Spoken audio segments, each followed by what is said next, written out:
এখন থেকে কেউ আপনাকে ট্র্যাকিং বা নজরদারি করতে পারবে না। কিভাবে এই ট্র্যাকিং অপশনটা অফ করে দিবেন আজকের এই ভিডিওতে আমি আপনাদেরকে দেখিয়ে দিব। সর্বপ্রথম আপনারা চলে যাবেন গুগল ম্যাপে। তো আমি গুগল ম্যাপে ক্লিক করে দেব। গুগল ম্যাপে ক্লিক করার পর উপরে দেখতে পাচ্ছেন, এখানে দেখতে পাচ্ছেন লোগো রয়েছে, এই লোগোতে ক্লিক করে দিবেন। এটাতে ক্লিক করার পর এখানে দেখতে পাচ্ছেন ইয়োর টাইমলাইন নামের একটা অপশন রয়েছে, এটিতে ক্লিক করে দিবেন। এটিতে ক্লিক করার পর একদম উপরে দেখতে পাচ্ছেন থ্রি ডট আইকন রয়েছে, এই থ্রি ডট আইকনে ক্লিক করবেন।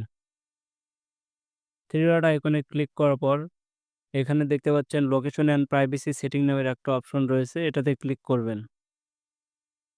এটাতে ক্লিক করার পর এখানে দেখতে পাচ্ছেন লোকেশন ইজ অফ লেখা রয়েছে। আপনাদের ক্ষেত্রে কিন্তু এটা অন থাকতে পারে। আমি কিন্তু আগে থেকেই এটা কিন্তু অফ করে রেখেছি। তো এটাতে ক্লিক করবেন। এটাতে ক্লিক করার পর এখানে দেখতে পাচ্ছেন টার্ন অন কিন্তু রয়েছে। তো এখানে আপনাদের ক্ষেত্রে টার্ন অফ থাকবে। তো অবশ্যই এখানে ক্লিক করে দিবেন।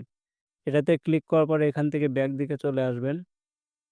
এটা অফ করার পর এখানে কিন্তু আরেকটা অপশন রয়েছে web and app activity on, এটাতে ক্লিক করবেন। এটাতে ক্লিক করার পর একটু ওয়েট করতে হবে। দেখতে পাচ্ছেন এখানে কিন্তু একটা অপশন রয়েছে টার্ন অফ। আমি আপনাদেরকে দেখিয়ে দিচ্ছি। এখানে কিন্তু একটা অপশন রয়েছে টার্ন অফ, এটাতে ক্লিক করবেন। এটা ক্লিক করার পর আপনাদের ক্ষেত্রে এখানে অন থাকতে পারে। আমি কিন্তু আগে থেকে অফ করে রেখেছি। অবশ্যই আপনারা এই টার্ন অফ এটাতে এটা ক্লিক করে এটা অফ করে দিবেন। তাইলে কেউ আর এখন আপনাকে নজরদারি বা ট্র্যাকিং করতে পারবে না। সো ভিডিওটা যদি ভালো লাগে অবশ্যই আমার ফেসবুক পেজটিকে ফলো করবেন এবং যারা আমার ইউটিউব থেকে দেখছেন অবশ্যই সাবস্ক্রাইব করে সাথে থাকবেন। ধন্যবাদ সবাইকে।